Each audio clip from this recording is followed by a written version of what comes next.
Hey everybody, how's it going? So, lately I've been seeing a few videos and news articles of prior service members, veterans, police officers, public health servants, that sort of thing, living overseas, particularly in Thailand. And I didn't really have a problem with any of those videos. However, I felt like there was a little bit of omission or not a deeper dive into some of the background of what those individuals were doing. So I want to give a fuller discussion on specifically why military veterans, public health service officials, ex-police officers, firemen, civil servants, that sort of thing, why they seem to do so well in places like Thailand. Now, I'm sure this is the case in Philippines because there's a huge expat population in the Philippines. I'm sure some of it holds true in Vietnam, Cambodia, Laos, certainly in Korea. I know that for a fact. The country that I know most about this topic is, of course, Thailand. I've had a Thai wife for 15 years now, happily married for 13 years. And as always, when you open your mouth, it should improve upon the silence. So I'm hoping to be able to do that. So when I take the average ex-military, retired military, this probably holds true for many other countries because as a retired military member of 34 years, my dealings with the other militaries has always been very positive. But I'm going to take a very general model. So let's dive into it with number one. Veterans are used to dealing with different people. They've moved around a lot. They've probably had interactions. I think that they're culturally, at least, if not empathic, understanding. And so when they choose to move to a country like this, you are not moving. Like if you're in the United States, you're not moving to Costa Rica. This is not Costa Rica. This is not Colombia, where so many people do speak at least some good English. In Costa Rica, everybody speaks English almost. Here, you are in a different culture. If you aren't able to at least partially assimilate into that, you're going to find yourself very depressed. Now, number two, we move around a lot. And so therefore, because we move around a lot, we may move to Thailand and live in 3 or 4 different places in Thailand. Like one place doesn't become the be-all, end-all of where you're going to either retire or choose to live. What's going to really drive it is what your particular interests are. Now, number 3 is going to sound kind of funny, but I think it's true. Military members, their hygiene is good. And you're going to say, no, I'm not. Our mental hygiene and our physical hygiene is good because after all of those mandatory classes on field sand, pretty much everybody knows that you have to have your meat cooked at 165 degrees. Now, I'll tell you, when I was in Honduras, when I was stationed in Honduras, I had a miserable case of food poisoning, and it was at an approved restaurant. Just like I had a miserable case of food poisoning when I was eating in Los Angeles. So nothing is guaranteed, but I think that everyone knows the basics, man. Wash your hands. When you're out in the country out here, you're kind of conscious of, touching things, et cetera, et cetera. I'm not talking about being a germaphobe, but I'll tell you, in all the years I've been in Thailand, never once had food poisoning. Never once got sick. Nothing.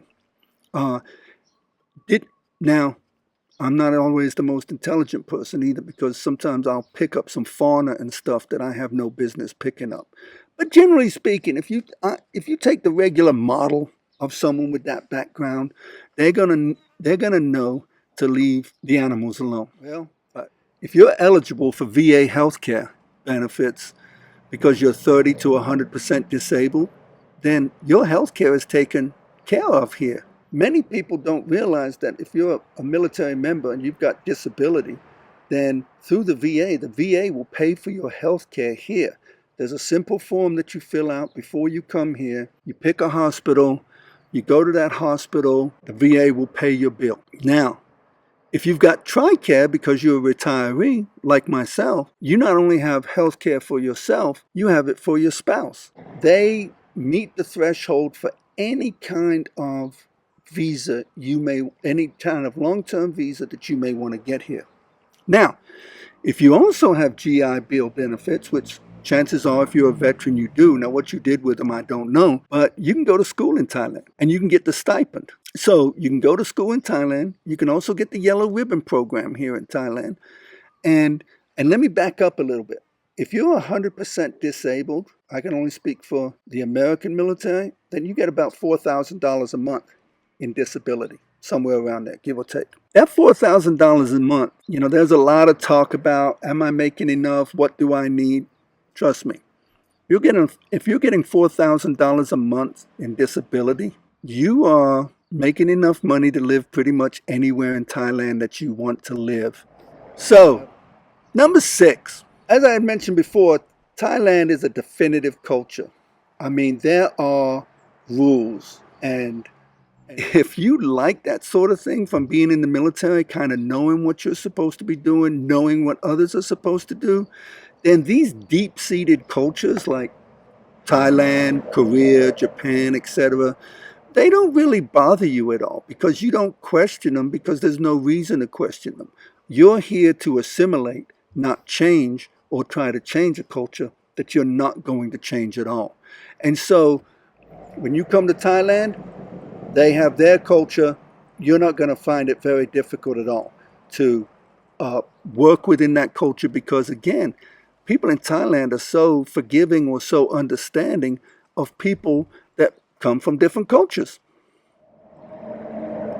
Now, what I've never seen discussed on a video, you cannot get a hop out of Thailand, a military hop. So if you meet the criteria to be a space available passenger with the military, then you could take a hop out of Korea or Japan. Now, to fly from Bangkok to Korea, I just Googled it. In fact, before I started this video, about $250 to fly from Bangkok to Korea.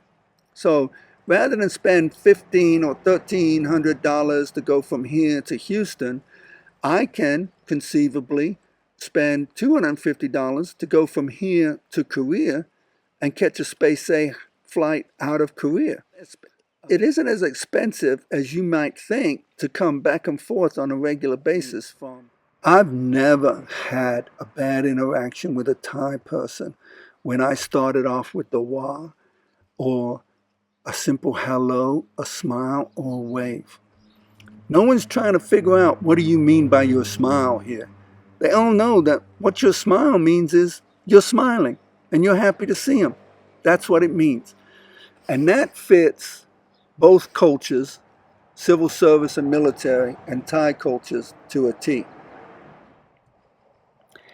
If you are probably accustomed to having somewhat of an active background, then of course Thailand is tailor-made for an active lifestyle. I mean, maybe I'll make another video about all the things I do here. Fishing, hiking, philanthropy, etc., etc. Very active lifestyle here. We really enjoy it, and we're not really even embedded in things like golf clubs, bicycle clubs, and stuff like that. For those of you that enjoy the Veterans of Foreign Wars or the VFW, there's a VFW in Bangkok. But wait, there's also a VFW in Chiang Mai, and there's a VFW in Korat. And if that wasn't enough, there's a VFW in Pattaya. Now, I don't know how good the drinks can get at a VFW in Pattaya. I would have to think a VFW in Pattaya would probably be, sure is going to beat St. Petersburg, Florida. Now, what I do like about the website, and it's because of where we live. I mean, I literally am 4 hours from the closest VFW at a minimum. So the great thing about the VFW website that's open to everyone, and you don't have to be a member, is they've got us a surviving spouse checklist. So if you happen to have come here, you have a girlfriend or a Thai wife or wife from a different nationality that has that is not familiar with all the money and benefits you've left them, then you can go down that checklist with them. It'll help you kind of let them know what they need to do in the case of something needs to be done with your remains, I guess. You're going to really, I hope you like this one, but your politics don't matter here. Let me say that again because a truck just passed. Your politics don't matter here. Nobody cares what political party in the United States you're voting for. You know, I mean, they've got their own concerns, and it sort of goes in line. Even though I am voting in this presidential election, absentee ballot, too easy to do. But what I will tell you is that unless somebody wants to make an issue of politics here, it's not going. It doesn't need to come up. I mean, after you talk to a person for a couple of minutes, you kind of know if that's the type of person that is aligned with your probably core beliefs. Sometimes it takes a little bit longer, but I like the edict of the military, which is it wasn't our job to practice democracy; it was just our job to preserve it. Now, I love number 12. You're going to come over here, especially if you're coming over here and you don't get with one of those support groups and you don't study. You're probably going to make some financial mistakes. You're probably going to, generally speaking, most of us only make a financial mistake as big as the money we have readily available to us. If you've got $10,000 or $15,000 readily available to you, then maybe some bar girl in Patia will convince you that you're the only one, and you blow it. Well, I always tell people, look, whatever financial mistakes I make, I just have to wake up enough times on the first of every month to overcome it. And that'll be your situation too. You're going to continue to get paid every month, whether you're a veteran or you're a retiree, either through disability, GI Bill, Yellow Ribbon Program, retirement. So what's great about coming here is, generally speaking, most civil servants or military members have been around the block enough to not be that big of a fool. But I will tell you, we're all fools. We all, there's always going to be something that can get someone. No one's impervious to it. But the wonderful thing about it is that as you live in Thailand, $100 is this much in the United States. But as you live in Thailand, it rapidly grows to being like that much. Like all the things you can do with $100 becomes exponentially larger in Thailand. And so therefore, some of your mistakes will seem much larger than what they really are. Anyway, these have been my thoughts on why veterans and civil servants do very well over here. I've meandered a little bit, but I hope it was of value to you.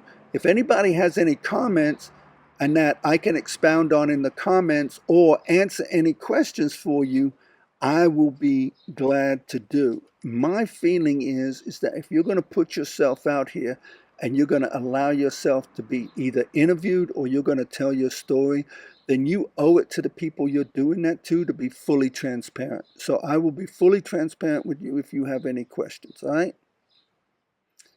Hopefully I'll see you next time. Thanks a bunch.